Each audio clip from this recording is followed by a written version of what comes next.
السلام علیکم۔ آج ہم بی اے سیکنڈ ایئر کے نصاب میں شامل کتاب انتخاب نثر میں سبق رستم و سہراب کا مطالعہ کریں گے۔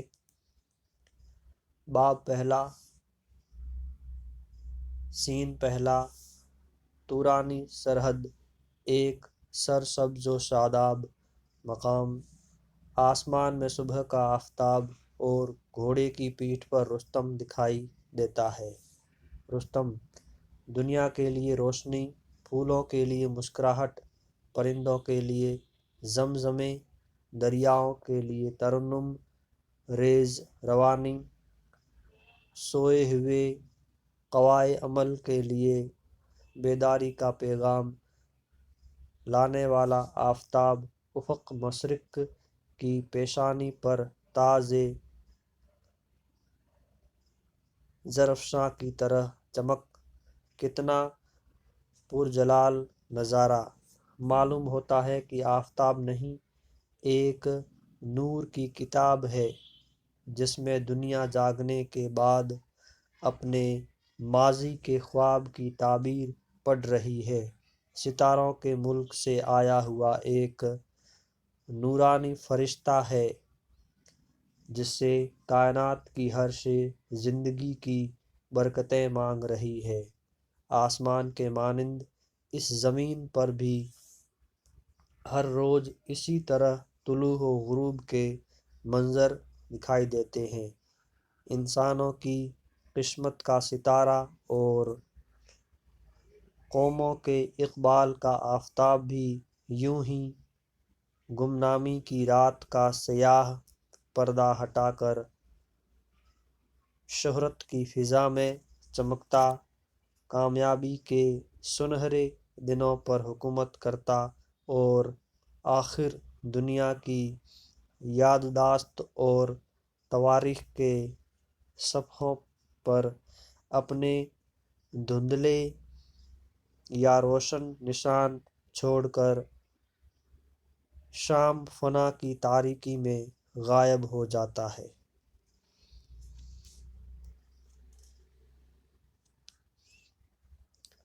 دنیائے بے ثبات میں ہر شے ہے تیز گام، ہر دن کے ساتھ رات ہے، ہر صبح کی ہے شام، رنگے زوال سے ہیں رنگے گل بھی خار بھی، دھوکہ ہے اس چمن کی خزاں بھی بہار بھی، گھوڑے کی پیٹھ سے اترتا ہے۔ آفتاب کی سنہری کرنوں کے ساتھ چاروں طرف خوبصورتی اور رنگینی بکھری ہوئی ہے۔ پرندوں کے ترانوں پر ہوا میں موسیقی رقص کر رہی ہے۔ زمین پر صبح کی روشنی، پھولوں کی خوشبو اور بلبل کے نغموں کا سیلاب بہہ رہا ہے۔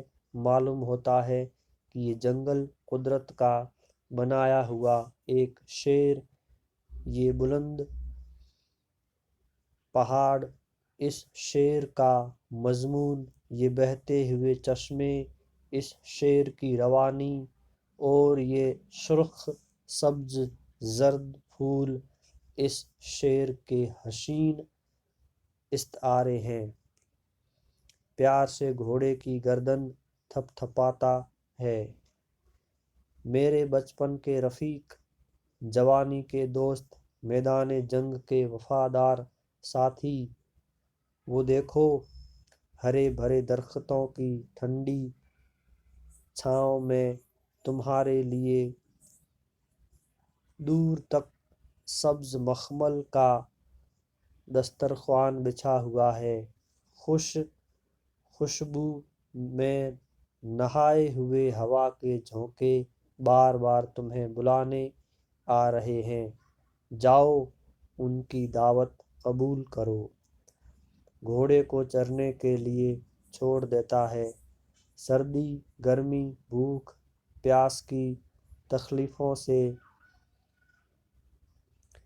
بے پرواہ ہو کر آسمان سے ٹوٹے ہوئے تارے کی طرح جو فضا میں راستہ بھول گیا ہو، 2 مہینے سے شکار کے پیچھے